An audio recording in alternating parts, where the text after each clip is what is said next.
Včera sme sa bavili o seriáli Mol Shadow Lord, dneska v tom budem pokračovať. Dostali sme, ako som včera práve rozobral, veľkú novinku ohľadom druhej série a musím povedať, že na to, že pondelok sa dočkáme teda tých prvých dvoch epizód, ten marketing vôbec nezastavuje, ide úplne naplno. Každý deň dostávame nové spoty, edity a rôzne kompilácie. Za mňa celkom dobrý ťah zo strany Disney urobiť takýto poriadny marketing tejto show, keďže tu máme takúto známu postavu, ktorá by mohla nalákať potenciálnych nových divákov a aj samotná show, ako povedali tvorcovia, je robená, aby ju pochopil aj niekto nový, niekto čo nevidel tie všetky animované veci, ktoré vyšli predtým, ktoré mali Mola, a to je podľa mňa teda dobrý ťah. Áno, užijú si to aj tí diehard fanúšikovia, ktorí všetko videli, budú tam rôzne veci, ktoré práve nás potešia, ale tak či tak to bude sa dať pozrieť aj bez nejakých predošlých znalostí. A za mňa tento seriál smeruje fakt dobrým smerom, už len aby sa to podarilo, aby tam neboli nejaké problémy počas toho, ako to bude vychádzať. Ja sa na to veľmi teším a dostali sme práve včera nový TV spot, ktorý má veľmi zaujímavé veci a veľmi zaujímavé scény, ktoré sme ešte nevideli, a potvrdzuje to práve obrovský návrat, keďže máme tam jednu scénu, ktorú vám teraz opíšem. Marok, inkvizitor, ktorého poznáme z Asoky a teraz sa vracia aj sem a bude loviť Mola.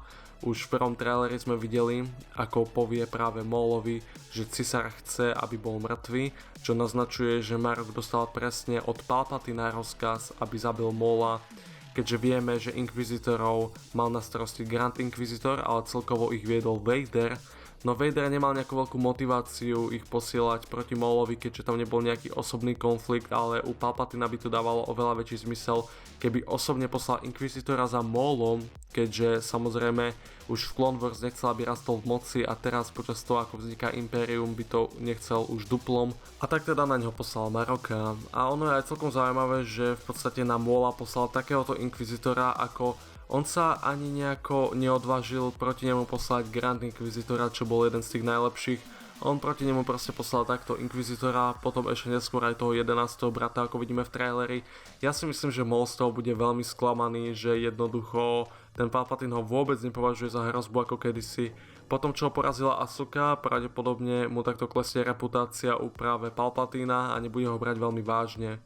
Čo však ale potvrdzuje priamy návrat Vadera alebo Palpatina je krátky moment z toho traileru, kedy vidíme, že Marok s niekým komunikuje takto cez hologram, nevidíme presne s kým, ale povie tam môj pane, Mol žije. A tým pádom, keďže povie môj pane, tak to naznačuje, že práve bude sa zodpovedať nejakej autorite, ktorá ho poslala nájsť Mola.